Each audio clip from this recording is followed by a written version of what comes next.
एक दफ़ा की बात है, दूर एक गांव में शदीद ठंड से सभी लोग बहुत परेशान थे। मोहन का परिवार भी बहुत परेशान था, क्योंकि आग जलाने के लिए इन गांव वालों को दूर जंगल में जाना पड़ता था, जहां जंगली जानवरों का खतरा हर वक्त रहता था। इस गांव में सेठ की तरफ से दरख्त काटना मना था, और जो भी दरख्त काटता था फिर वो जिंदा नहीं बचता था। मोहन की बीवी ने उसे कहा कि सर्दी बहुत है, कहीं से लकड़ियां ढूंढ के लाओ ताकि आग जला सकें। मोहन रात के अंधेरे में लकड़ियां ढूंढने निकल गया। उसे समझ नहीं आ रहा था कि वो कहाँ जाकर लकड़ियां ढूंढे।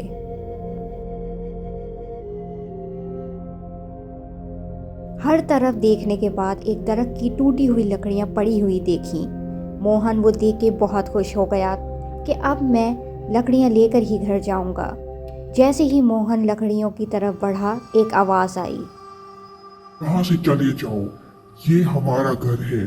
तुम यहाँ से कुछ नहीं ले जा सकते। मोहन ये सुन के बहुत डर गया था और फौरन घर की तरफ लौट गया।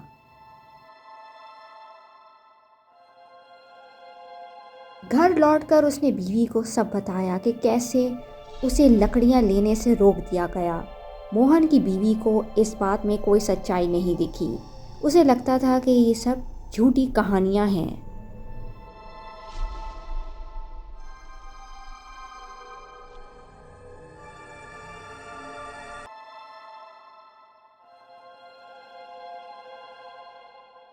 अगले दिन मोहन अपने दोस्त आकाश से मिलने गया। उसे बताया कि गांव में लकड़ियों की कमी की वजह से ठंड के मौसम में बहुत परेशानी हो रही है। मोहन ने आकाश को रात का वाकया भी बताया कि जब वो लकड़ियां लेने गया तो उसके साथ क्या हुआ। ये सुनकर आकाश को मोहन की बात पर बिल्कुल यकीन नहीं आया। उसने कहा कि हो सकता है कि गांव के लोग तुम्हें डरा रहे हों। चलो हम गांव की दूसरी तरफ जाकर दिन में ही लकड़ियां ले आते हैं। मोहन और उसके घर वाले भी ठंड से बहुत परेशान थे, तो मोहन ने आकाश की बात मान ली और उसके साथ चला गया।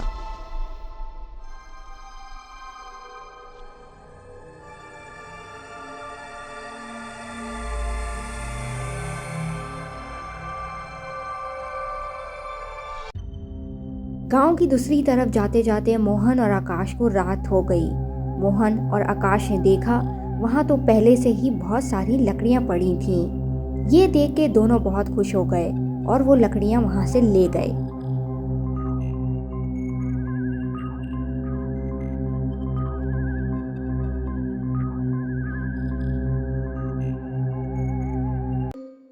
अगले दिन मोहन आकाश से मिलने गया, लेकिन आकाश का कुछ पता नहीं था। मोहन ने गांव वालों से भी पूछा, लेकिन किसी ने रात से आकाश को नहीं देखा था।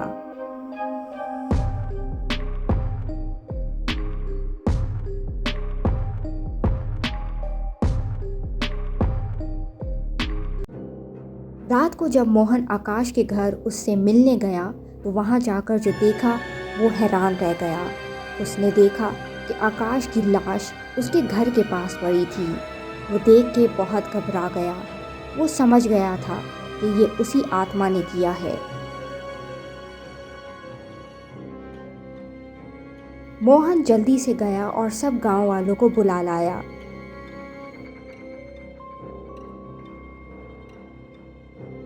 उसने ये भी बताया कि ये सब लकड़ियां लेने की वजह से हुआ है।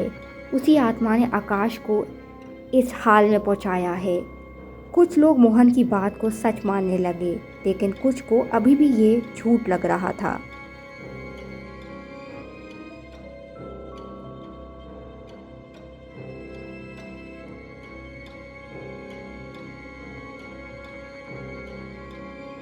सुबह होते ही सेठ ने मोहन को अपने घर बुलाया और उसे कहा कि वो गांव में झूठी आत्मा की खबरें फैलाना छोड़ दे और लोगों को डराना भी छोड़ दे, वरना इसे गांव से निकाल दिया जाएगा। मोहन ने सेठ को बहुत समझाया, लेकिन कोई फायदा नहीं हुआ।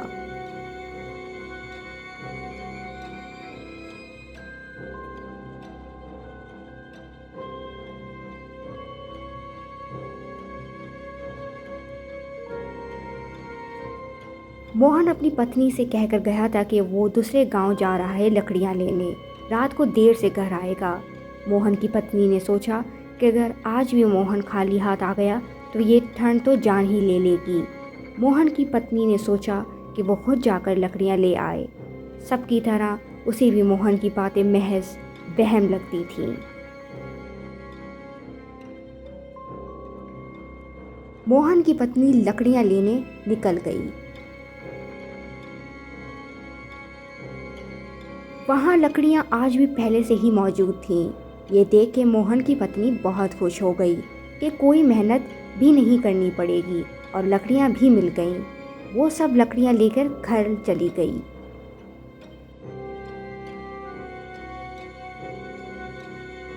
मोहन घर आया तो देखा कि घर में तो पहले से ही आग जल रही थी। मोहन के पूछने पर उसकी पत्नी ने बताया कि बराबर वाले घर से थोड़ी सी लकड़ियाँ ले ली थीं।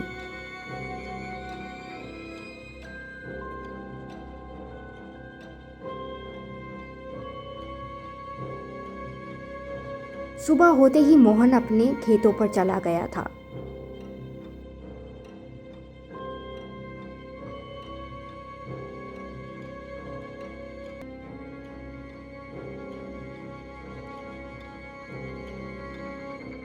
रात को वापस जब घर आया तो देखा कि उसकी पत्नी घर में कहीं मौजूद नहीं। मोहन की बेटी ने बताया कि माँ शाम से घर से गई हुई है, दरिया से पानी लेने, अभी तक नहीं आई वापस। ये सुन के मोहन बहुत घबरा गया। मोहन फौरन अपनी पत्नी को ढूंढने निकल गया। उसने घर के और दरिया के आसपास हर जगह देख लिया था। दरिया के पास एक घर के सामने मोहन ने देखा कि उसकी पत्नी की लाश है और उसे और किसी ने नहीं बल्कि उसकी आत्मा ने मारा था, जिसने आकाश को मारा था।